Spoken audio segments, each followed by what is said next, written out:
Technology. It's changing the world as we know it. With every interaction, with every transaction, the way we operate, anytime, anywhere, made possible by cloud computing and its many advantages. From reduced costs to increased efficiency and elasticity. And now, in a digital age, it's taken a notch up through business acceleration, superior customer experience, and connected insights. To compete and win, enterprises need innovative platforms, tools and services, all facilitated by the cloud. Welcome to Wipro AWS Launchpad and experience innovation in action with Wipro and AWS.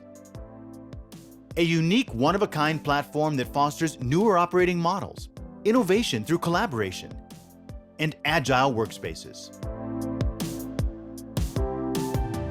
Here we're engineering and showcasing solutions across next-gen technologies to create enterprises of tomorrow. But that's not all. For a successful cloud-scale adoption, our differentiators consist of best practices, world-class talent, and innovative business models, all coming together to enable seamless experience for our customers.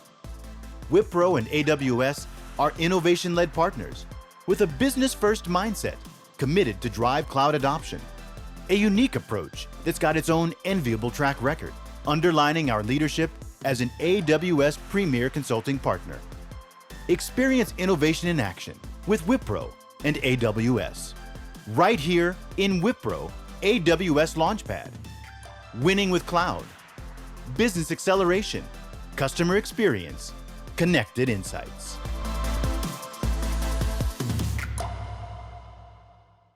Good afternoon, leaders, and welcome to CXO Roundtable.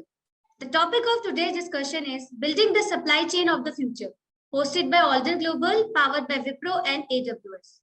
Today, supply chain are global networks of manufacturers, suppliers, aftermarkets, and logistic entities that work together to deliver products to the end customer. As modern supply chains continue to expand, they also are becoming more complex and disparate, with increasing volumes of data being generated across the ecosystem. Given the scope and span of a complex supply chain, a cloud-led strategy is essential to manage the integration between proprietary systems, real-time visibility and insight, and eventually building a one view of the supply chain that addresses the key priorities of agility, visibility, and traceability. I am Priyanka Jain from Team Alden Global Value Advisors. I welcome all the top industry leaders to today's discussion. I'm pleased to welcome moderator Mr. Rajat Sharma, Vice President, Integrated Supply Chain and Customer Service at Hamilton Houseware for their FMCG and e-commerce businesses. He manages the complete plan to cash cycle across various channels and geographies. He's an engineer MBA with 22 years of diversified experience across continents. Prior to Hamilton Houseware, he has worked in companies such as Glenmark Pharma, Coca-Cola, Samsung, and Nokia.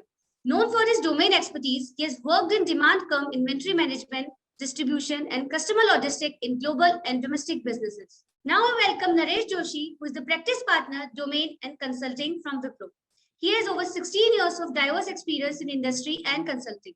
Within industry, Naresh has worked within leading brands like Tata Motors, Maruti Suzuki, and Greaves Cotter in the areas of supply and operations. In consulting, Naresh has served several reputed clients across geographies and helped them in enhancing business performance through transformation and digitization across business operations. Also, we have Ravindra Vaidya. He's a leader at AWS Professional Services Advisory Practice in India. Prior to this, he was a managing director partner with Accenture Strategy and has over 23 years of experience, having worked at organizations such as Tata Strategic Management Group and Siemens as well. Ravindra works extensively with the top management of the leading companies in India to formulate their strategic agenda, most pressing challenges, and harness their most promising opportunity at the intersection of business and technology.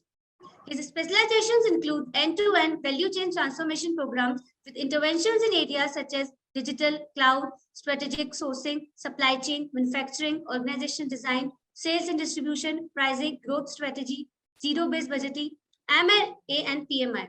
I welcome Ashish Sharma, General Manager, India Business, Consumer Goods and Manufacturing Sectors of Wipro. Welcome everyone. Now I call moderator Mr. Rajat Sharma for further discussion. Thanks, Priyanka, for the wonderful introduction, and welcome Naresh and Ravindra and all my esteemed co-panelists.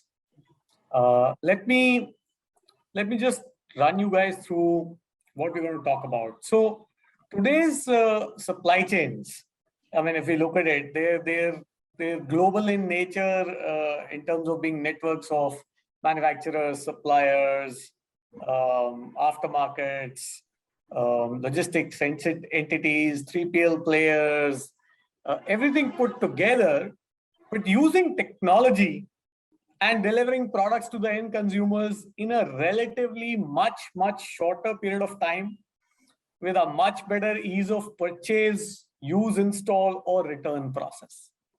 Now, that's what the modern supply chains are dealing with. And as they continue to expand, they are bound to become more and more complex and disparate, with increasing volumes of data being generated across various echelons of these supply chains. So, I mean, it is but natural that supply chains of the future will have to be dynamic. They will have to break through the silos, not only inter-organizational, but I would say intra-partner silos also will have to be broken if we are to break through into an break through and enable a unified view of the ecosystem, which will basically accelerate collaboration between all of these stakeholders and deliver the best experience to our consumers. Given that scope and given the spans of these complex supply chains, we believe that a cloud-led strategy is essential as of now to manage this integration between proprietary systems, real-time visibility and insight, creating real-time visibility and insight, and eventually building the one view that we are all looking for. Now, that will address the key priorities of agility, visibility, and traceability. Let's join the session with AWS and Wipro and our esteemed panelists and discuss the challenges, opportunities, and way forward that all of these leaders are bringing or working towards to create these supply chains of the future. Let me quickly welcome our panelists. Amit Sani is joining us from Asian Paints. He is the GM Purchase there. Welcome, Amit. Hi, good afternoon, everyone.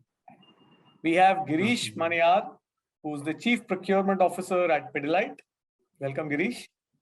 Good evening, all. Hi. I also hope we have Pankaj Kumar Patori here. He's the head SCM for Godfrey Phillips. Hi, Pankaj. Good afternoon, everyone. We have Ram Kupusamy. He is the Chief Procurement and Supply Chain Officer from Hero MotoCorp. Hi, Ram. Hello, everybody. We have Nidish Kuchal. He is GM from Mahindra & Mahindra. Hi, Nidish. And we have Sampath Raghavan, GM Supply Chain and Commercial from Raymond's. Hello, Sampath. All right. Okay. We also had Naveen. Okay. We have Naveen Chobe. He is Senior GM Purchase from Bridgestone. Hi, Naveen. Hi, everyone. Hi, Rajat. Thank you. And we will introduce the rest of the panelists as they join us. I hope I've introduced everybody. Let me quickly take this through the first round of discussions. As a supply chain or procurement leader, what would we think are the imperatives as we reimagine our supply chains or procurement for the new normal? But looking at how this complexity of the supply chain has changed, how supply chains are more digital today and are becoming digitally effective. Okay, and that's a complete different statement. Let me go to Amit and take his view on this one. Yeah, hi, thanks, Rajat. I think you kind of captured it in your introduction itself, is how it's like, if I were to go back in time in the late 80s, the US Army did come up with the term VUCA, right? That was in the context of the Cold War and how they were generating various scenarios and looking at that. And who would know that, that will become the mainstay for businesses. I think about 6-7 years ago, again, there was a lot of conversation around it. And everybody did speak about the VUCA world we are living in with all the oil crisis and things like that. And everyone thought that that's passé. Now we have worked on it and moved, and bang comes COVID, changed life forever in a way. So I think it's going to be always relevant, and things are going to keep changing. So in this scenario, the biggest thing I think a supply chain can do is, or as professionals in supply chain, all of us can do is to master the art of anticipation. You really need to be good at anticipating. And I think taking an extension from what you also mentioned, this skill of anticipation cannot happen without collaboration. And indeed, collaboration not just within the walls of your organization, but across the chain, whether it's upstream with the customers or with your business partners across this, material suppliers or logistics partners, etc. And the other key aspect, I think, is the most imperative. You need to innovate daily. So if I were to look at the whole thing in a context, as a quick thing to remember for myself, I call it the CIA. So you collaborate, innovate, and you anticipate, and it's a circle. It's not like a linear thing. It's just like a circle where you keep looking at it. And in terms of digital, I think it has space everywhere at each step. Today, there are a lot of collaboration tools available. There are a lot of opportunities, and it brings in that seamlessness. It takes care of a lot of administrative challenges that you come across in collaboration, to right down to doing far better analytics, etc. In terms of innovation, etc., of course, there are things. You have better information. In fact, we might be swarmed with a lot of data, a lot of information. So what do you do with this information and knowledge? So I think the real question is, how do you leverage the information and knowledge to build a resilient and adaptive supply chain? I think that's, I would say, is the most imperative thing. Super. I think, Amit, lovely. From CIA to your view on a resilient, futuristic supply chain. I think that's brilliant. Girish, what would you think, given this same scenario, given the complexity that's growing, given the various touch points of technology, how do you reimagine your supply chain in this kind of scenario? So thank you, Rajat. So actually, I know Amit and I come from the same school, and that is Asian Paints. And Amit is handling a lot many initiatives there on the procurement side, and I moved on, and after a brief stint, I'm here at Pidilite and handling procurement. So I would echo with what Amit has just mentioned. So the larger point, as I see, like that VUCA or the volatility, I think in 2009 or some such time, crude would have changed maybe 25 times in a year by more than 5%. If you really look at 2 consecutive days. Come to 2020, and I'm not very sure of the number, but it is more than 40 times. So crude in 2020, between 2 consecutive days, has changed by more than 5%, at least 40 times in that period. So you can imagine the quantification of the volatility that we kind of speak of. Not just on the commodities or the crude side, if you really look at the consumer side, one of the main disruption that has happened on account of COVID, I think the first thing that all of us might really say, and the way I see it in our organization, is forecasting is almost dead. We can't really speak of forecast accuracies and forecast value add and stuff like that.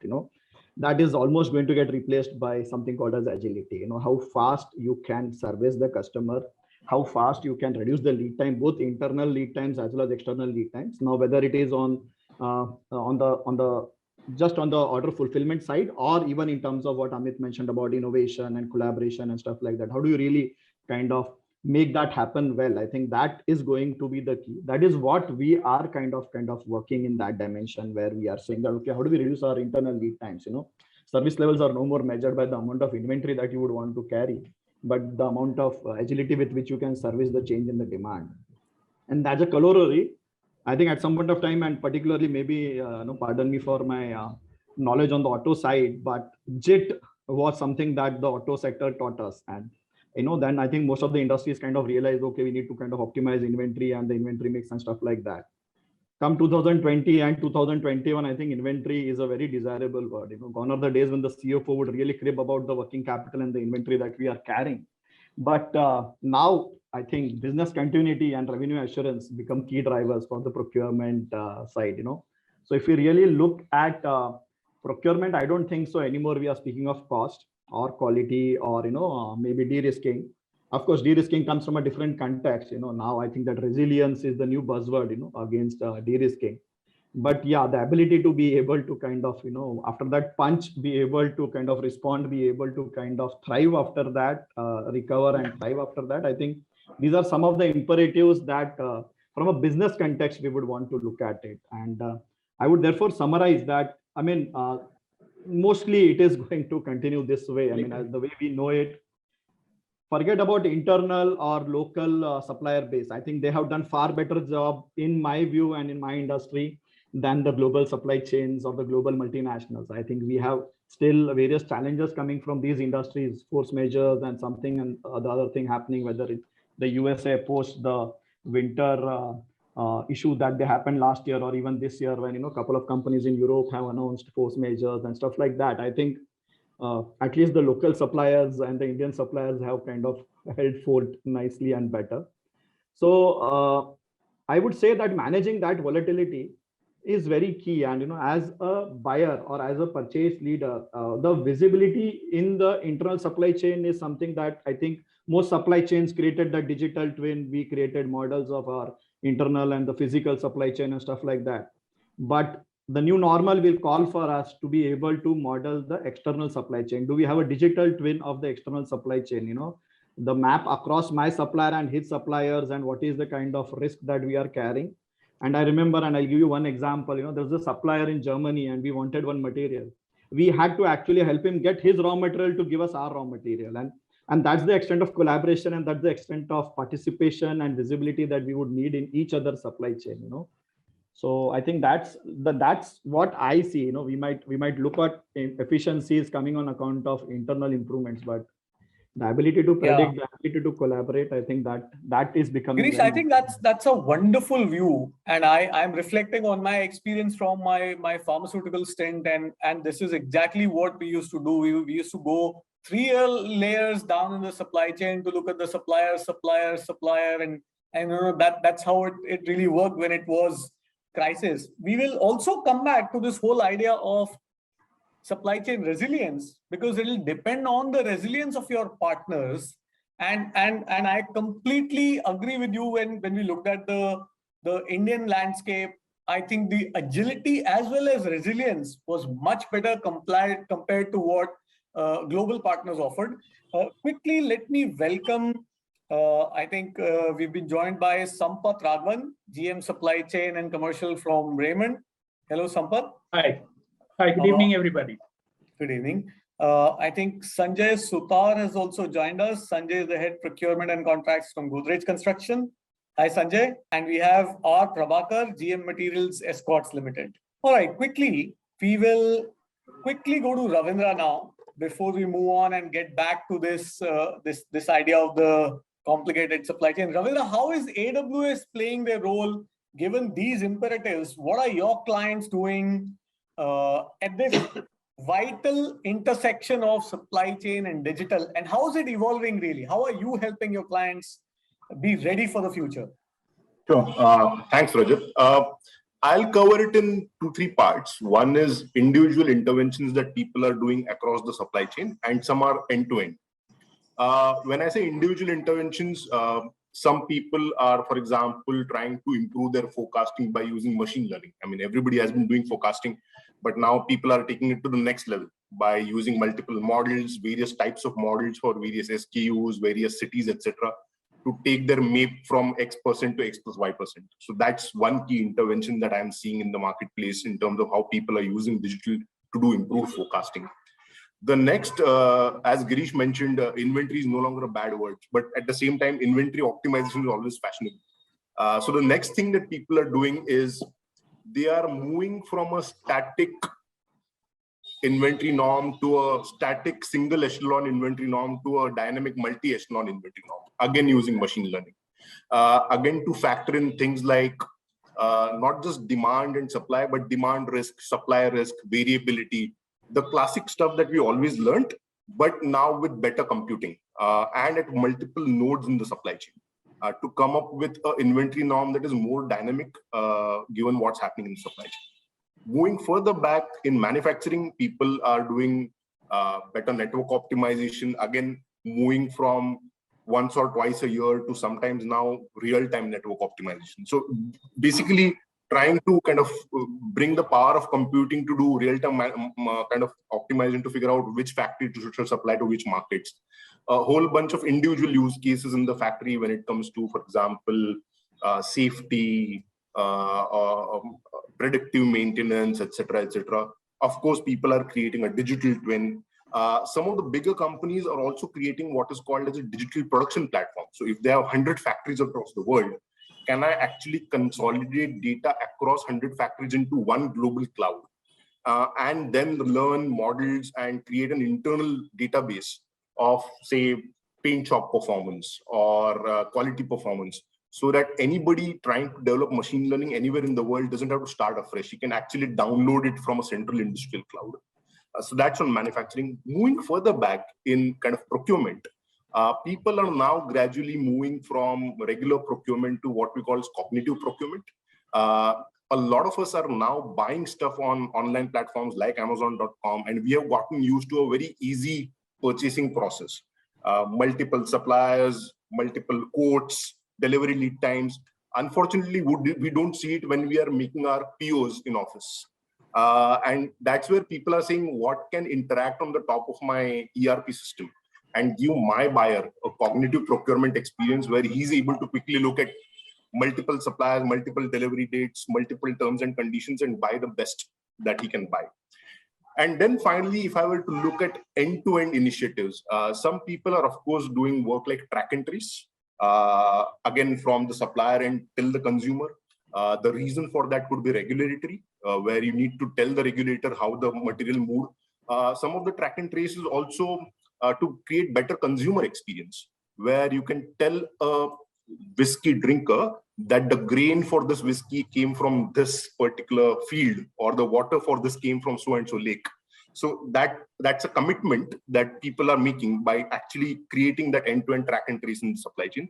And finally, the overarching thing that I'm seeing is the control tower. And if I were to link back to what Amit and Girish said, the end-to-end is changing. Earlier, end-to-end meant from your raw material store till your dispatch. Now the end-to-end supply chain can mean your supplier supply chain, your dealer supply chain, and how is inventory moving from your key suppliers to your key dealers. And how can I have that visibility? How can I have advanced warnings in terms of delayed supply, delayed shipment, excess pileup of inventory?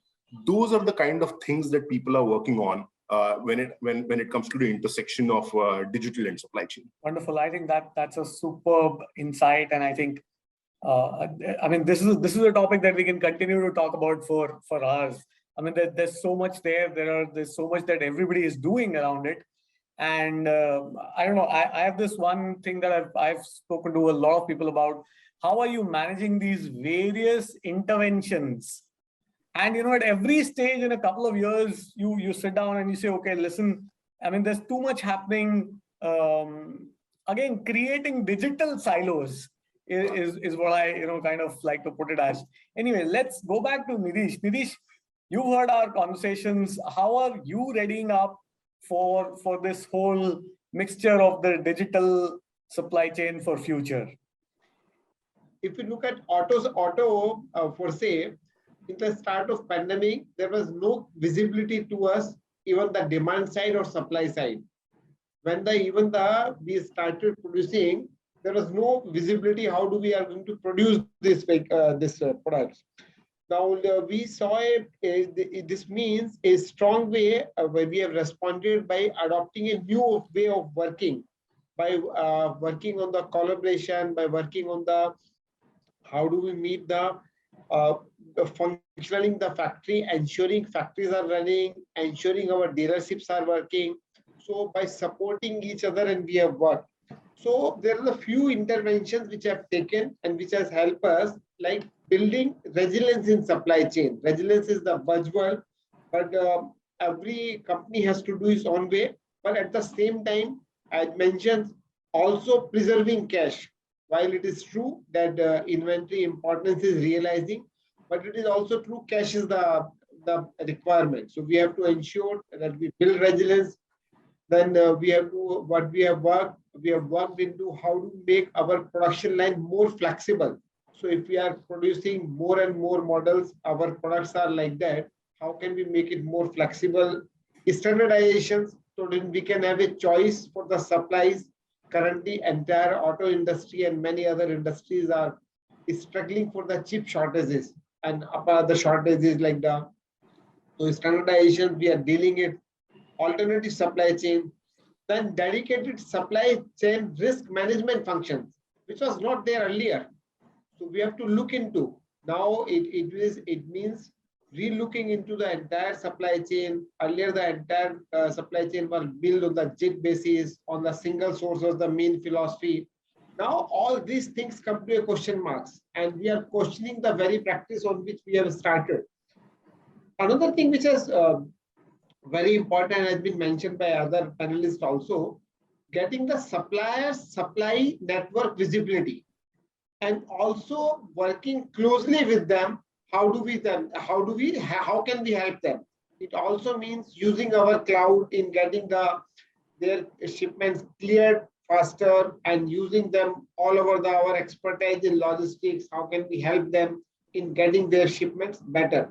That's how we have worked on. Another factor which we have worked in this, or I will say, is not work but accelerating end-to-end logistics digitalization. Accelerating. So we have worked on our industry 4.0 in the manufacturing side.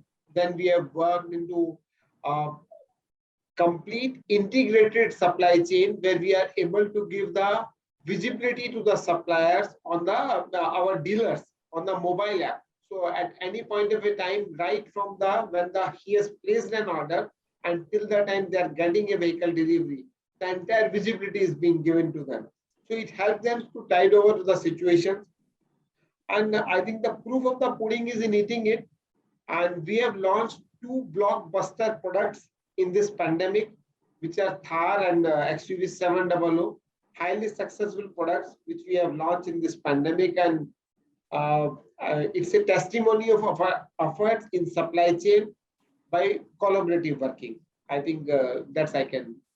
That is wonderful. No, I think all of us here would love to own either of those, an XUV 700 or even a Thar.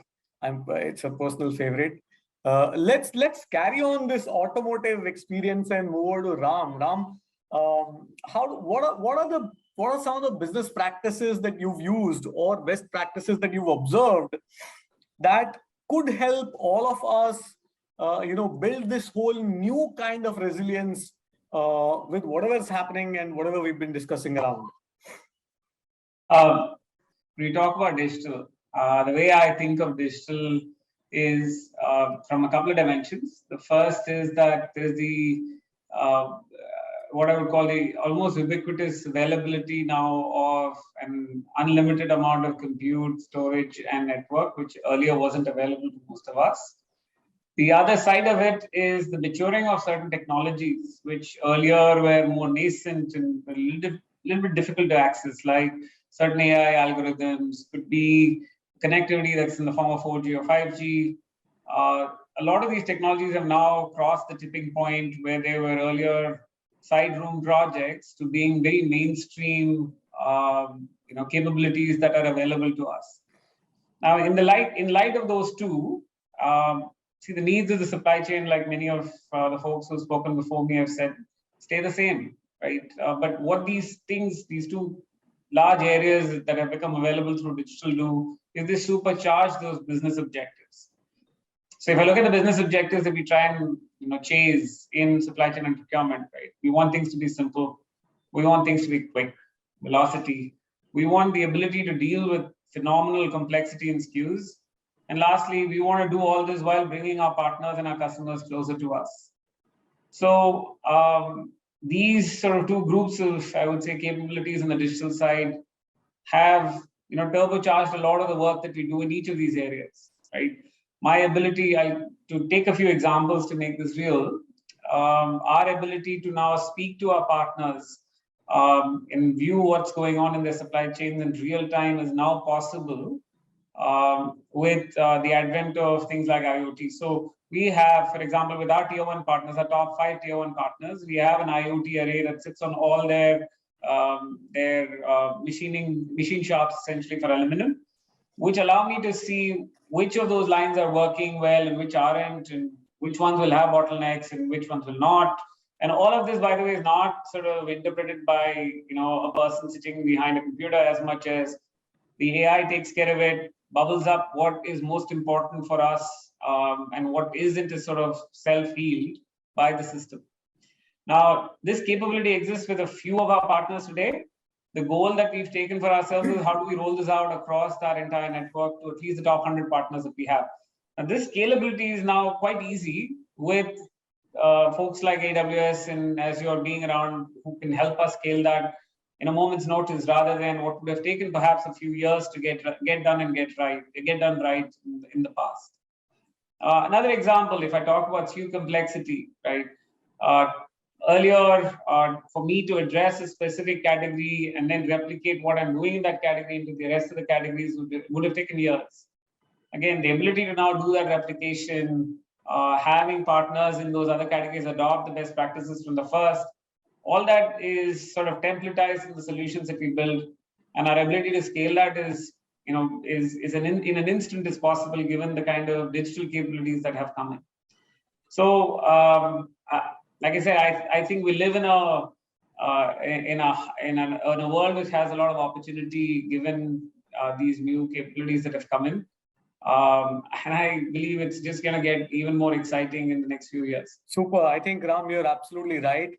I think the excitement is building on towards more excitement that is yet to come, and you're absolutely right. As our partners also adopt similar technologies, I mean the whole playing field changes. There's a whole new level of stuff that you can achieve. Let me quickly bring in Girish again. Girish, what are your experiences on some of these processes that you would have gone through or seen? And obviously you've moved from A-Paints to Pidilite, and that comes with a lot of experience on technology and partners. What would you like to highlight and share with this group? So see, I mean, I have had some participation in various IT implementation projects, and at Asian Paints it had been a long journey, and Pidilite it's mostly COVID and post-COVID. But from the context of, I think something that was just mentioned sometime back by Ravindra, in terms of that network optimization being a continuous process, and inventory optimization also being kind of done more frequently. I think at a supply chain level, I have seen that practice happening on a very, very regular basis, and I think I must definitely say that Asian Paints is far ahead in the game than many other supply chains that we kind of would be aware of. And I think with the implementation of optimization technologies, particularly the varieties of I2 or later maybe solutions that have come in the market, I think the best of breed approach of looking at what is the right solution for a given problem, I think that knack and that ability has to be an important driver in the process of implementation and adoption. You could not really have one solution or one product delivering all areas, starting from forecasting, inventory, network optimization, or plan optimization and fulfillment and stuff like that. I have at least seen in my experience, there as well as in the initiatives that we kind of take, that there are multiple products, there are multiple solutions that kind of have specialization in each of these areas, and we need to kind of take that into account. As a person, as a business manager or as a business leader, I also believe that most of these implementation, the ownership to drive cannot start in the corner office, neither it can be on the IT floor.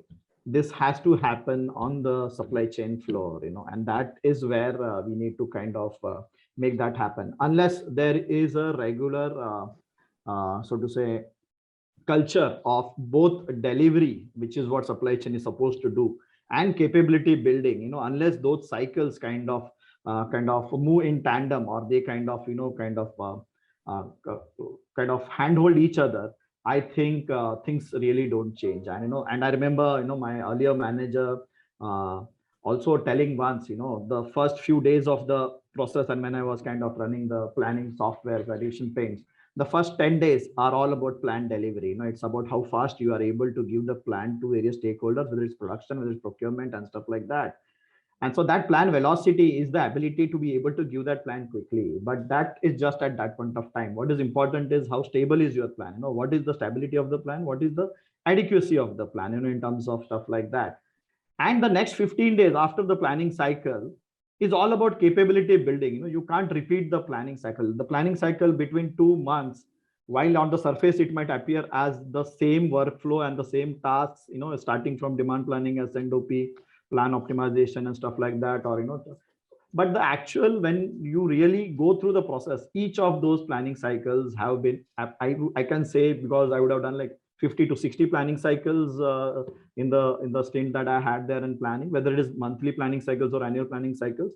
And we should take like 12 iterations in the annual planning cycle, and Amit can really throw some more light on it, but like 12 iterations of the annual planning cycle, can you just imagine it? And that's the level of optimization, and that's the time of capability that was kind of being delivered. But coming back to the topic, because of shortage of time, I think it is important as business leaders that this game has to be played by us.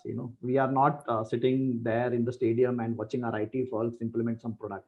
The success is, and the failure is completely upon the business leadership in terms of being able to implement and being able to get value out of those implementation. That's what I can. Lovely, Girish. I think all of us sitting here would definitely agree with you that it's great to see ourselves at least in the vice captain's chair, if not the captain's chair, across very many organizations today, and driving a lot of decision making, right from which customer to serve on which channel, via which mode, using which supplier. So we're today at the at this point where we are influencing a lot of profit margin and cost spend together to address both the top and bottom line.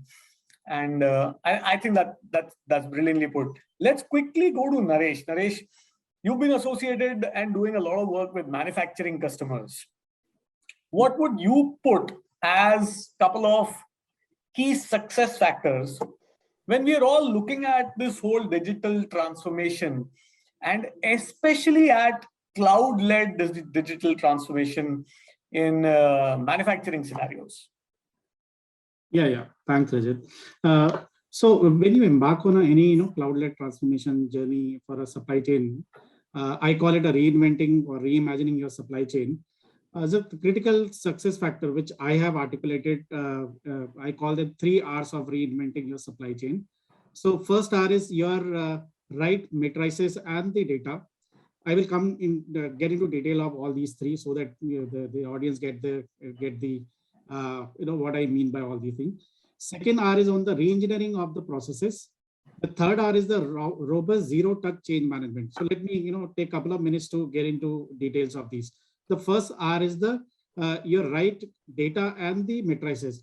This is not just establishing some KPI baselining or setting target. It is about capturing the right data from the right source without a human intervention, so that there is a single source of truth across the organization.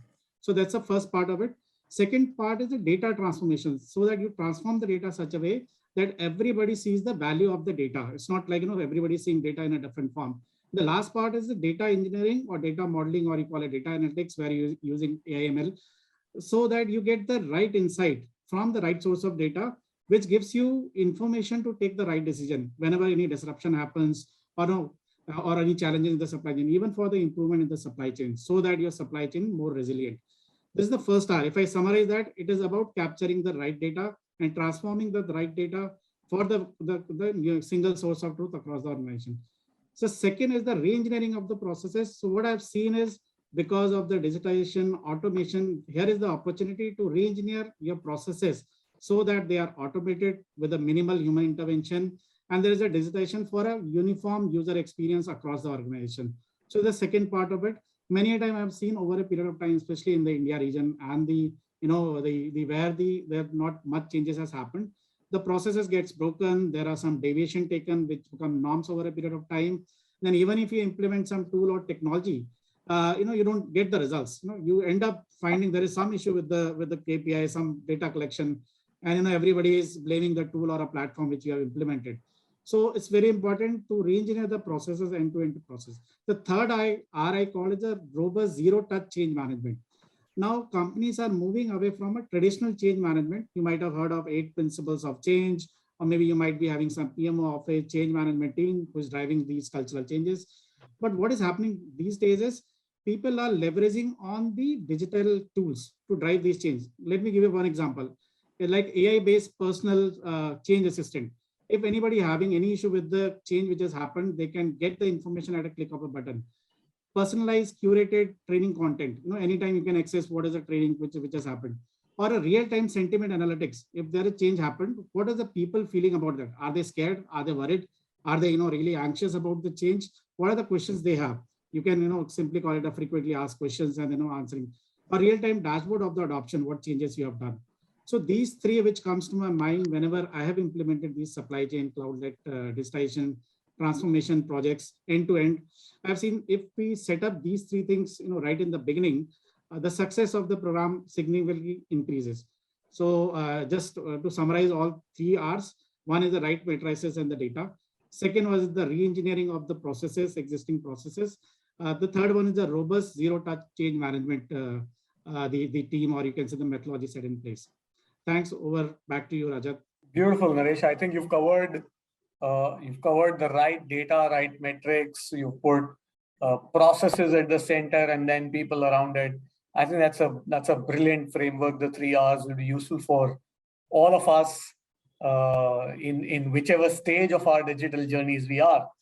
Let's quickly move on to Sampath. Sampath, in your digital transformation journey, and we've been talking about all of this quite a bit in the supply chain or procurement, what are any unique cases that you would want to highlight, or any of the key factors that you would want to highlight from this digitization journey, and whether it is helping you or not?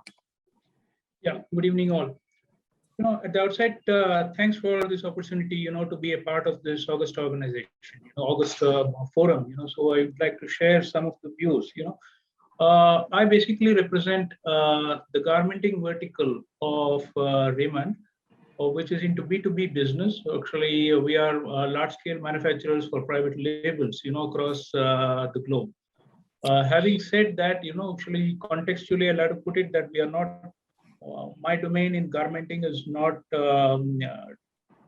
directly related to B2C business, although I will be touching upon certain aspects which are B2C, So what I would do is that basically I would touch upon the business model or the ecosystem under which we are working, and what are the requirements of the digitization, what is the need for a digitization, what are the complexities that we as at Raymond for this B2B business are working on, So there are 3 basic business model, if you may call so, which we are doing. One is B2B, and one is quasi B2C, I would call, basically we have an initiative called Made to Measure. That is one. And then as we go along, actually we need to be at the customer's doorstep always, as we say as a supply chain person, they are trying to outsource. Most of the transnational companies do not want to get into any supply chain related things. They want to outsource all these things, So having said that, I would say that we are in a brick and mortar business. Actually, we are garmenters. We are basically manufacturing men's formals, suits, jackets, and trousers, and shirts, for all the brands across the globe. while touching upon B2B, what happens is business is basically into large scale manufacturing and distribution across retail chains in the US, Europe, and Japan. So we have large business retail chains acquiring the licenses of or working under the licenses of major fashion designers, and then we are trying to do contract manufacturing for them. That is one aspect. And the second and quite a bit of an interesting thing is basically something called made to measure. So it's customized tailoring, done across the globe. You don't have you heard of any custom tailoring being manufactured from a plant in Bangalore, to be distributed across 3,000, 4,000 retail chains in the US, Europe, and Japan. So this is one of the advanced things that we are doing. And the third one is managing their inventory. They are outsourcing their inventory, So this is something called demand chain management, as you may call, So we are monitoring the inventory of the customer, and then we are manufacturing and we are replenishing the stock for the customer at his warehouse. So these are basically three business models that we are servicing at this moment. And all of these are being done from our plant in Bangalore, and one we have in Ethiopia, So this is the base from which I want to go ahead. Now, in terms of complexities, I would say that basically we are not into stock and sale. Fashion, this thing is basically, it's not stock and sale for us, as a B2B. We get an order, we have a supply chain time of around 120 days. Within that 120 days, we'll have to turn around from the raw material stage to the finished goods and make it available at the stores in the US, Europe, or Japan as well.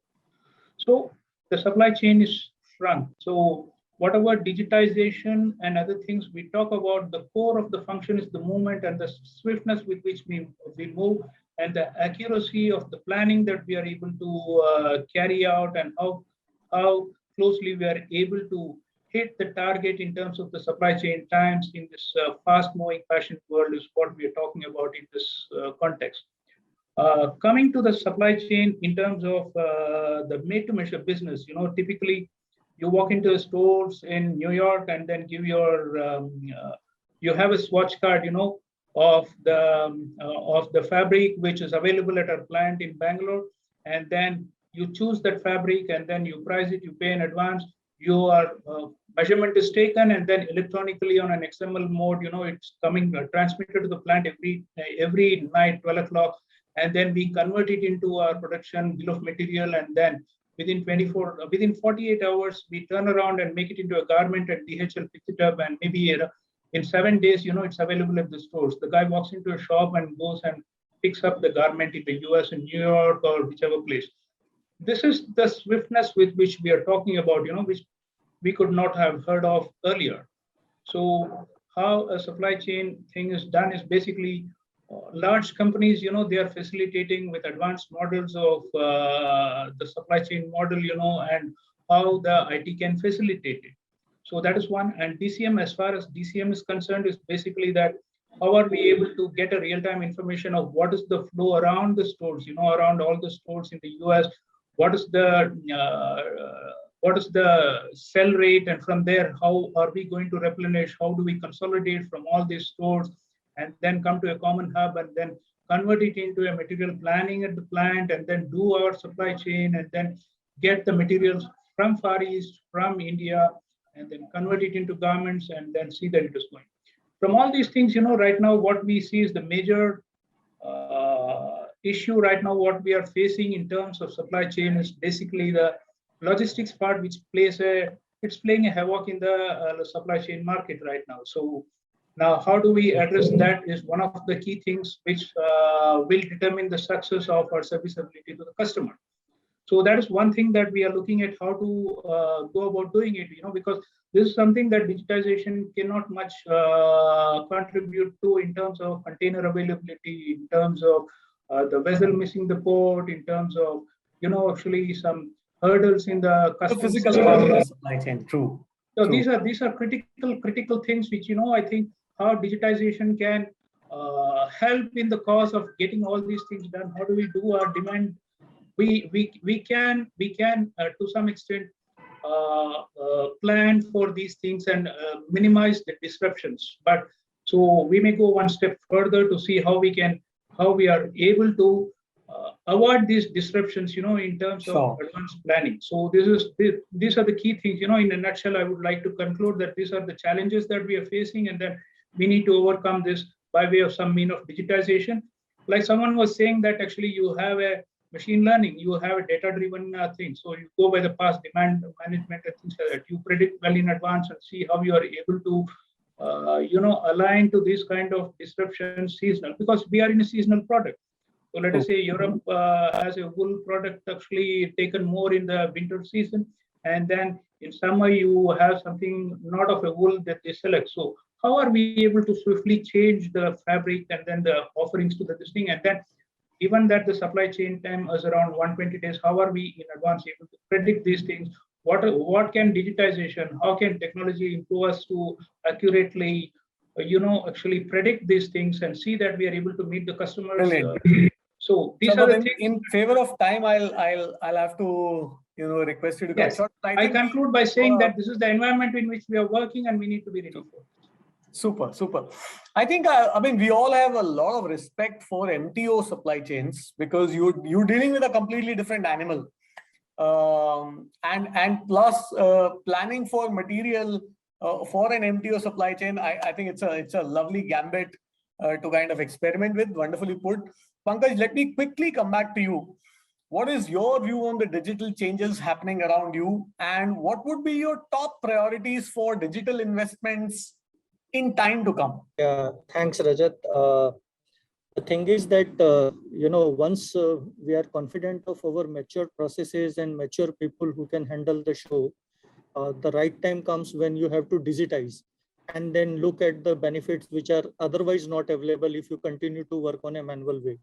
So this is the way, I planned the digitization journey for the company. And currently now we are on a digitization project for our group companies.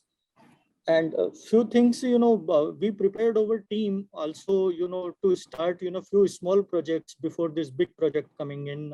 So a small in-house project on, say, TMS, a small project on identifying that how the goods are getting into absolute mode and how you can save them. So people get a feel of, software lifecycle. People get a feel of that how, the processes could be mapped manually and then can be mapped into an automate mode. So those all are the things, which helps into the digitization journey very well. And if I pick up from, what Naresh said is when you do re-engineering of processes, the problem comes because then you are questioning everything and there is a lot of disturbance. So the communication from the top leadership and the people at our level to, talk about that, what is going to happen and why it is happening and what is in it for you is very, very critical to address while, you take the big projects. I see one challenge also that still most of the solutions in this digital era are still tuned and having a setup which is pre-COVID. So just to give an example is like, network setup. So they talk about that, okay, this is your network. Now it does not have a flexibility, which as of today you require, you can get from anywhere, you can build from anywhere. And, there are challenges in terms of data cleaning or, creating that kind of data. So I think we also need to think of from the solution provider side also, that the era has been changed and whatever has been working need to change. The one size does not fit all at all time. So there has to be consistent, improvisation and understanding of the business. So second thing I see that nowadays with digitization, people try to, I would say, try to get some value also, ROI on the project. So value realization along with the digital transformation sometimes can disbalance your project also, because I would say the cake is the digitization and the value realization is the icing on the cake. So a right balance on the right balance on the approach and the resources on various stream in a project is very, very critical, Rajat. Great. I like the small taste of success in order to get people used to product life cycles. I think that's a brilliant idea. Absolutely. That's very important. Quickly ask Naveen. Naveen, for 2022, what's your top priority for digital investments in supply chain? I mean, Rajat, thank you so much. There are many challenges which we faced in last 2 years. And believe me, when I had joined procurement during the beginning of my career, I have been taught by my seniors that procurement, when you go for a negotiation, that is one of the biggest tasks. And at the time of negotiation, you need to be flexible. No matter how logical you are, you can't be fixed attached with any number.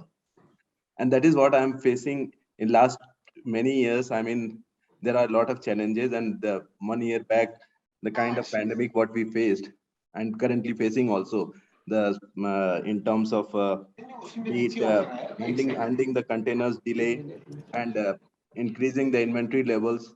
Whereas for many years there was a challenge how you reduce the inventory, whereas now the inventories are almost more than double what it used to be. So obviously, in terms of digitization, there are many layers to it. We are into integrated supply chain planning also. We are looking at how we can improve our SAP harnessing. So there are many projects going on internally. So what we could not do in last 18 years, we are trying to cope up everything in 1 year time. Lovely. I'm sure that is not an easy challenge to take, but it's brilliant to know that we've all taken some of these first steps. Sanjay, I'm going to come quickly to you, Sanjay Sutat. What is your top priority for digital investments in supply chain today? All right, let's keep rotating. Amit, what are your top priorities for your digital investments? Yeah, so Rajat, I think it's like kind of a collation. We all talked about integration and knowing the suppliers, supply chain, etc. And I come back to my point, with this plethora of information, how do I become wiser and how do I act swiftly?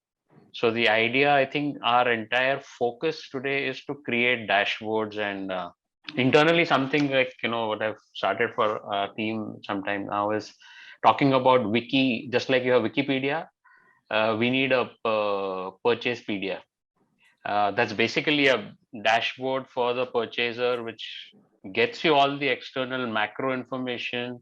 You have the import stats, what's happening on your demand side, which then you quickly make decision. Because one thing that I think most organizations have realized is here too, you had a lot of time to analyze, mull over information and then decide.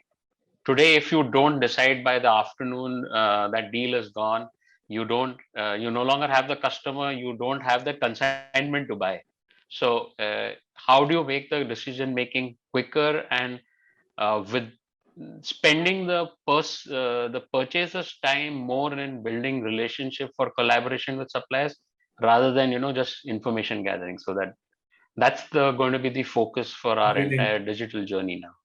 So I think I mean, I'll probably capture this again in the final note. Girish, what is your view on your top priorities for digital investments in the year or next? Well, it's not going to be a final word any which ways because it's a very evolving supply chain or environment that we are in. And I think I completely echo with what Amit said. I think we all believe that we know our supplier very well.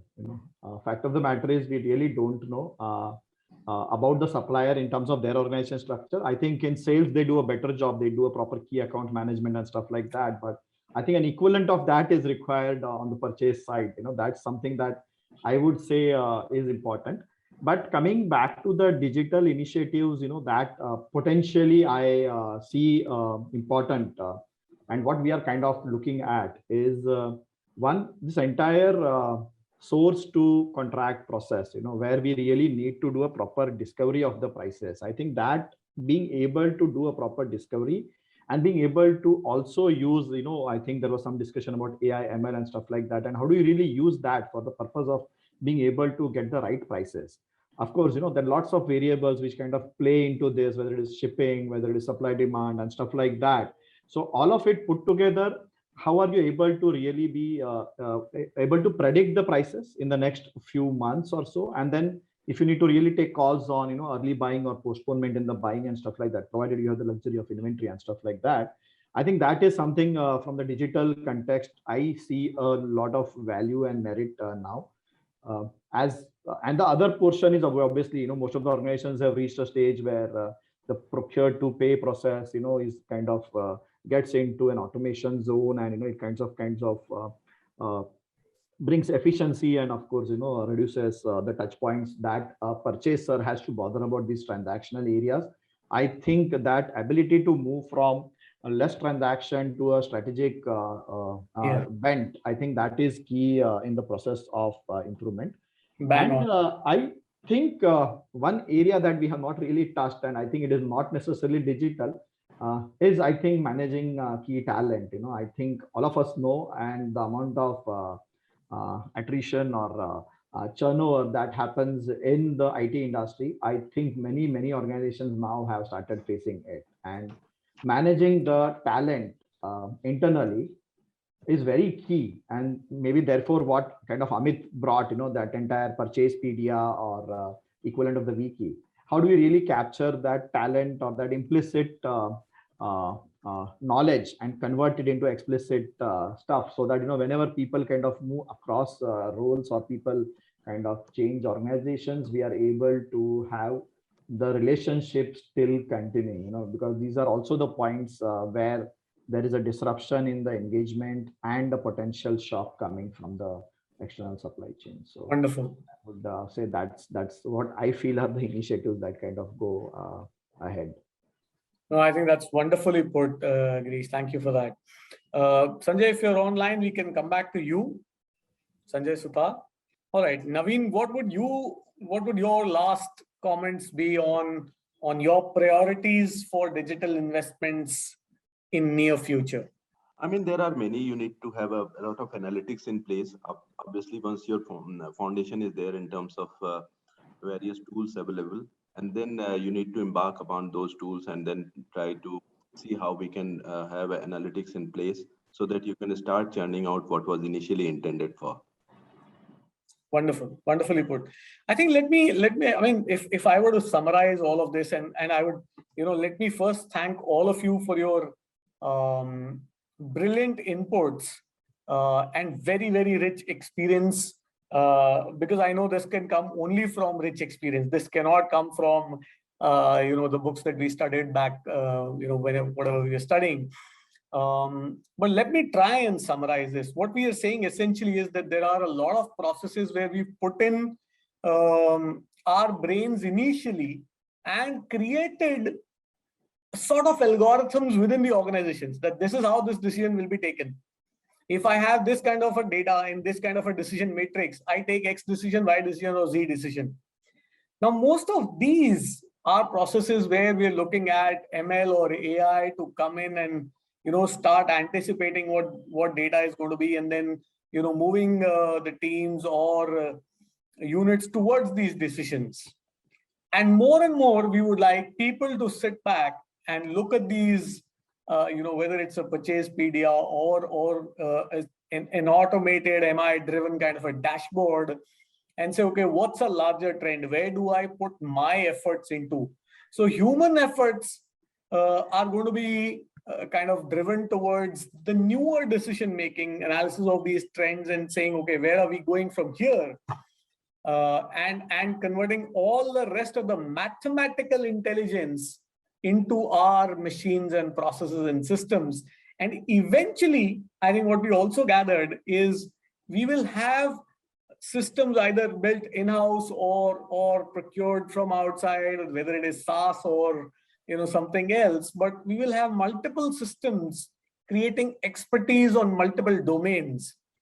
How do we collaborate or assimilate all this expertise?